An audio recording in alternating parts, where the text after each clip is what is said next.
Hi, nice to see you again in another video. In this channel, all our discussions are centered around what we can do to live our lives at our fullest potential across all 8 pillars of life.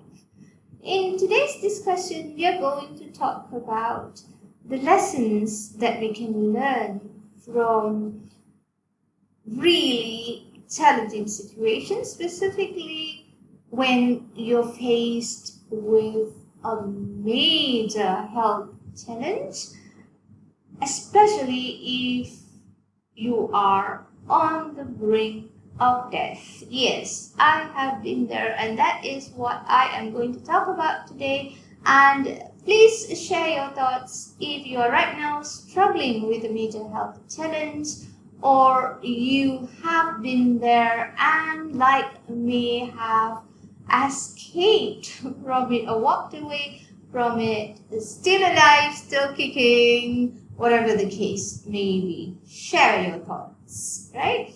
So here's what I learned by my encounter with a near-death illness, okay, or a fatal illness. I did not think that I would recover completely and continue to live life normally again, but I did. And if somebody asks me today, would you rather not have had that painful experience, my answer is I would have nothing about that experience changed, because I learned so much and became a better person because of that experience, and I would only regret it if I didn't learn enough. So the learning is so valuable, and because of that learning, I think I am on to reach greater heights in my life, to the degree that I never even knew existed prior to having this near-death encounter. What happened? In 2016, I suddenly found myself breathless and could not walk even short distances. Initially, I was in denial. I thought it was just something that would go away. Not logical at all. But when you're faced with a medical problem, it's normal to think this way. So it's very important that you rise above this denial and see the problem for what it is and get it examined by medical health professionals. And this is important. It took me some time to come to this stage, but eventually I did.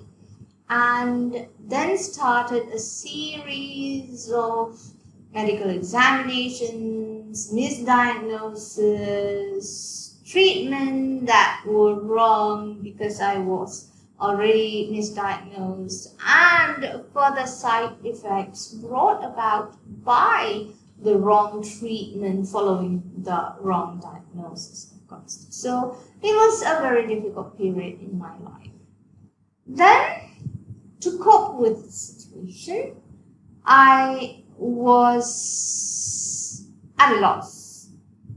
What I did was, I used to pray, but my prayers were prayers of desperation and anger and sadness and despair. I used to cry, and I used to be really, really angry with God, and I used to say, why me? Why this? Why so soon? My children are not even working yet. They're still in tertiary education. I want to see them graduate from university. I want to see them working as successful adults. I want them to be engaged in successful careers. I've worked so hard for that, and I want to be around to see them. I want to see them get married, and I want to see my grandchildren. Why me? So there was some awareness of my desires, in other words, the goals I wanted. But my cries were one of anger and despair and desperation, and one that presupposed that I was not going to survive this disease. So for as long as I was in that state of mind, my struggles continued. Then, miraculously, at some point of time, I kind of woke up from this thoughtless train of emotions and actions, and I took a step back and up above my situation, looking down, looking at myself, and started thinking about the situation. By this time, this had been going on, the struggle with the disease, the lack of proper diagnosis or treatment had been going on for a year. Then something inside me said, well, maybe I might die from this, but so what? I'm still waking up every day. I'm still alive. I'm breathing. I'm around my children. What good is it doing them if they see me crying every day? I'm going to wake up every day, despite my limited mobility, despite my very frail and weak existence. There are things I could do. I could smile. I could talk to them. I could listen to them. I could hug them. I could kiss them. And I could say good morning, send them off to work or for the day every morning, and be waiting, seated in a chair, waiting for them to arrive home from work. So I started emotionally feeling better when I made that conscious decision that I'm going to make every day count. And when I started doing this, the frequency with which I cried in anger, desperation, and despair kind of prayer, the frequency just reduced. I did not do that anymore. Slowly, from that mood of praying or talking to God, I slowly found myself slipping into a calm, meditative state of trance. And in that process, I found myself connecting more deeply with myself and connecting more deeply with those around me, other people, other things, including my dog, animals. I was talking to my plants, and I realized that I was not suffering as much. How true is the saying, pain may be inevitable, but the suffering is optional. Yeah, that is so true. I can't even remember who said it, but this occurred to me. This is so true. So once I started experiencing this ability to be free from suffering, I chose this more consciously. I started deliberately sitting down and using some breathing techniques to calm myself down and to connect with my subconscious mind, and in so doing connect with the supreme power, which I call God, right? So when I started doing this, I was a lot calmer, and I became more aware of my innermost desires, which is I wanted to leave.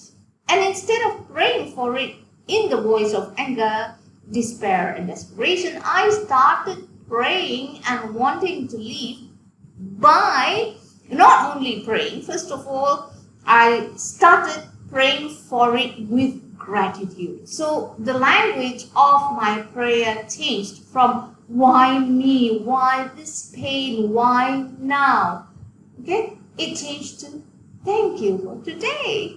Thank you for the blue sky. Thank you for the sunshine. Thank you for the good movie I managed to catch with my daughter from right here in the living room of our home. Thank you, thank you, thank you. I started appreciating the little things, and it occurred to me, the more you lived with gratitude, the more you found things to be grateful for. I was a happier person, I was smiling more, I was meditating more. So this was yet another stage. From denial, I went to acceptance and despair, and then I went to connection, I went to gratitude, and through gratitude I went to connection with myself and connection with God, and third came connection with other people. Now this again was painful sometimes, connection with other people around you, because there were people in my own experience where they would not even think twice about using your moment when you're really down to take a cheap blow at you. Like, I've had comments like, so unnecessary, but it was thrown at me. Oh, we know others who've had similar situations. Never mind that you're not diagnosed. They were not diagnosed as well, but the situation was similar, the symptoms were similar, and they have passed away. So imagine being able to hear this and still remain positive. Yeah, I was able to, and that took a lot of emotional resilience, and I was so grateful that I had developed it, and I was continuously being tested, by these people to test the strength. And when your strength in something is tested, it just becomes stronger. You develop the ability to withstand that test, right?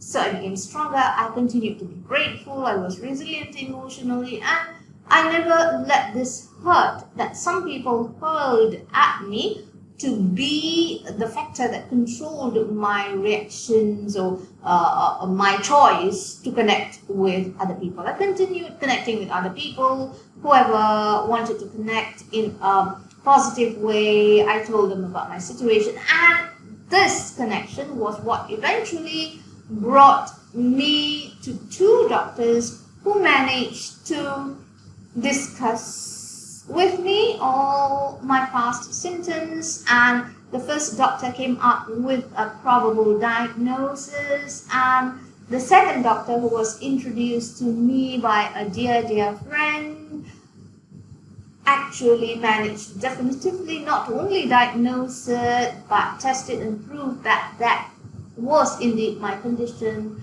And also this second doctor had all the necessary experience to perform the surgery on me successfully, despite the very bleak prognosis that this condition I had was typically given. The surgery was successful, and here I am today, healthy and well, living life to the fullest, sharing my experiences with you. So please do drop a comment if you have similar experiences, and so that we can form a community of people who continue to encourage each other to do our best to achieve our highest potential across all 8 pillars of life. If you like this video, look out for more. There will be a new video uploaded every week. Thank you, and bye bye.